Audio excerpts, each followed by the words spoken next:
Hello friends, ओम श्री गणेशाय नमः। जय श्री कृष्णा। आप सभी का स्वागत है आपके अपने यूट्यूब चैनल पर। फ्रेंड्स, आज हम आपको इस वीडियो में बताने जा रहे हैं अधिक मास अर्थात पुरुषोत्तम मास महात्म्य अध्याय कथा 2 के बारे में।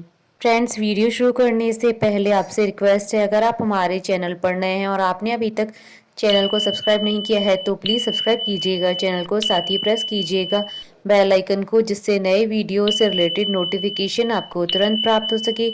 और वीडियो पसंद आने पर वीडियो को लाइक और शेयर जरूर कीजिएगा ताकि सभी भक्तों को इस वीडियो का लाभ प्राप्त हो सके। और कमेंट बॉक्स में जय श्री कृष्णा जरूर लिखिएगा।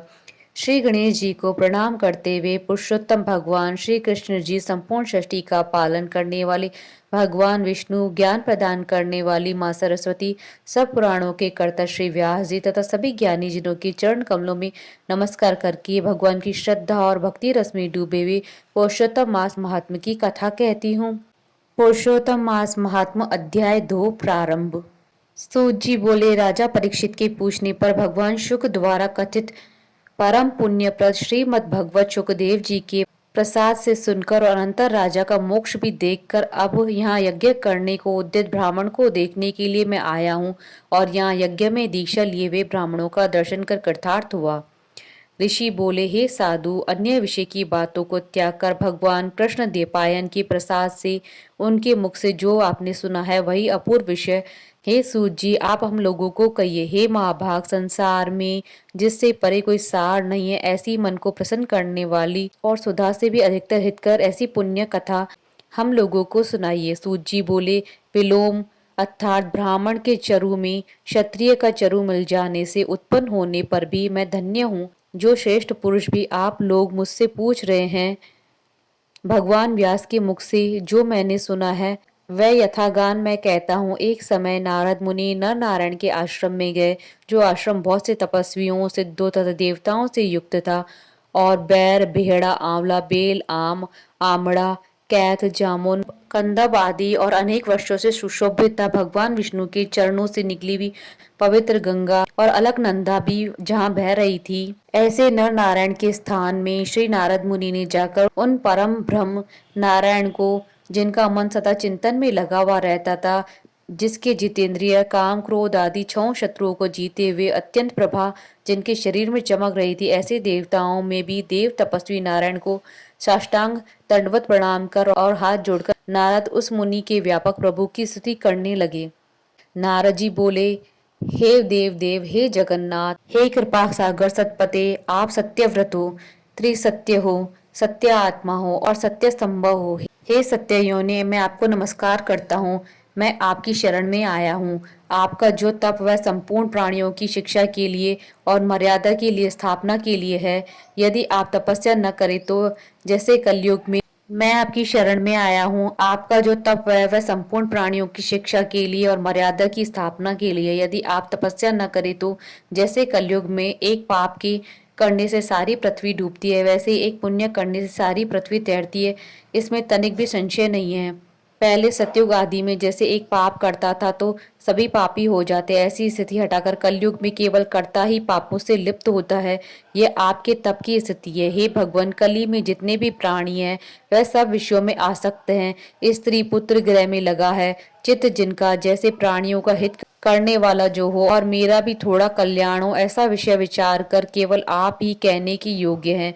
वही आपके मुख से सुनने की इच्छा से मैं ब्रह्मलोक में आया हूँ। आप ही उपकार प्रिय विष्णु है, ऐसा वेदों में निश्चित है। इसलिए आप लोकोपकार के लिए कथा का सार इस समय आप सुनाइए, जिसके श्रवण मात्र से निर्भय मोक्ष पद को प्राप्त कर सके। इस प्रकार नारद जी के वचन सुन भगवान ऋषि आनंद से खिलखिला उठे और भुवन को पवित्र करने वाली पुण्य कथा आरंभ की। श्री नारायण बोले, हे नारद, गोपों की स्त्रियों के मुख कमल के भ्रमर, रास के ईश्वर, रसिकों के आभरण, वृंदावन बिहारी, व्रज के पति आदि पुरुष भगवान की पुण्य कथा को कहता हूँ, जो निमेष मात्र समय में जगत को उत्पन्न करने वाले उनके कर्मों को हे वत्स इस पृथ्वी पर कौन वर्णन कर सकता है। हे नारद मुने, आप भी भगवान के चरित्र का सरस सार जानते हैं और यह भी जानते हैं कि भगवत चरित्र वाणी द्वारा नहीं कहा जा सकता, तथापि अद्भुत पुरुषोत्तम महात्मा आदर से कहते हैं। यह पुरुषोत्तम महात्मा दरिद्रता और वैधव्य को नाश करने वाला, यश का दाता एवं सत्पुत्र और मोक्ष को देने वाला है, अतः शीघ्र इसका प्रयोग करना चाहिए। नारद बोले, हे मुनि, पुरुषोत्तम नामक कौन देवता है, उनका महात्मा क्या है, यह अद्भुत सा प्रतीत होता है, अतः आप मुझे विस्तार पूर्वक कहिए। सूत जी बोले, श्री नारद का वचन सुन नारायण क्षण मात्र में पुरुषोत्तम में अच्छी तरह मन लगाकर बोले।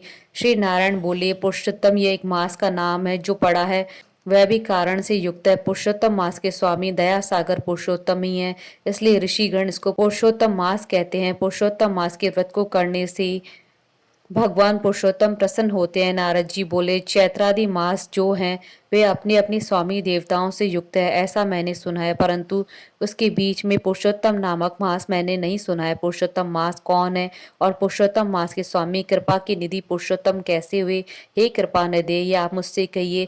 इस मास का स्वरूप वेदांत के साथ हे प्रभु कहिए। हे सतपते, इस मास में क्या करना चाहिए, कैसे स्नान करना चाहिए, क्या दान करना चाहिए, इस मास का जब पूजा उपवास आदि क्या साधन है, कहिए। इस मास के विधान से कौन देवता प्रसन्न होते हैं और क्या फल देते हैं, इसके अतिरिक्त जो कुछ भी तथ्य हो, हे तपोधन कहिए। साधु दीनों के ऊपर कृपा करने वाले होते हैं, वे बिना पूछे ही कृपा कर सो उपदेश दिया करते हैं। इस पृथ्वी पर जो मनुष्य दूसरों के भाग्यों को अनुवृत्ति, दरिद्रता से पीड़ित, नित्य रोगी रहने वाले, पुत्र चाहने वाले, जड़ गूंगे, ऊपर से अपने को बड़े धार्मिक दर्शाने वाले, विद्या विहीन, मलिन वस्त्रों को धारण करने वाले, नास्तिक, परस्त्रीगामी, नीच, जर्जर, दास रति करने वाले, आशा जिनकी नष्ट हो गई हो, संकल्प जिनके भग्न हो गए हों, तत्व जिनके क्षीण हो गए हों, कुरूपी, रोगी, कुष्ठी, टेढ़े मेढ़े अंगों वाले, अंधे, इष्ट वियोग, मित्र वियोग, स्त्री वियोग, आप्त पुरुष वियोग, माता पिता विहीन, शोक दुख आदि से सूख गए अंग जिनके अपनी इष्ट वस्तु से रहित उत्पन्न हुआ करते हैं, किस अनुष्ठान के करने और सुनने से पुण्य उत्पन्न न हो, हे प्रभु ऐसा प्रयोग हमें सुनाइए। वैधव्य, वंध्य दोष, अंगहीनता, दुष्ट व्याधियां, रक्त पित्त आदि, मृगी, राज यक्षमा आदि जो दोष है, इन दोषों से दुखित मनुष्यों को देखकर हे जगन्नाथ मैं दुखी हूँ, अतः मेरे ऊपर दया करके हे ब्रह्मन मेरे मन को प्रसन्न करने वाले विषय को विस्तार से कहिए। हे प्रभु आप सर्वज्ञ हैं, समस्त तत्वों के आयतन हैं। सूत जी बोले, इस प्रकार नारद के परोपकारी मधुर वचनों को सुनकर देव देव नारायण चंद्रमा की तरह शांत महामुनि नारद से नए मेघ के समान गंभीर वचन में बोले। इति श्री पुरुषोत्तम मास महात्म्य द्वितीय अध्याय संपूर्ण। बोले भगवान श्री विष्णु जी की जय, सनातन धर्म की जय। हमारे साथ इस वीडियो में अंत तक बने रहने के लिए आपका धन्यवाद। ओम श्री गणेशाय नमः। जय श्री कृष्ण।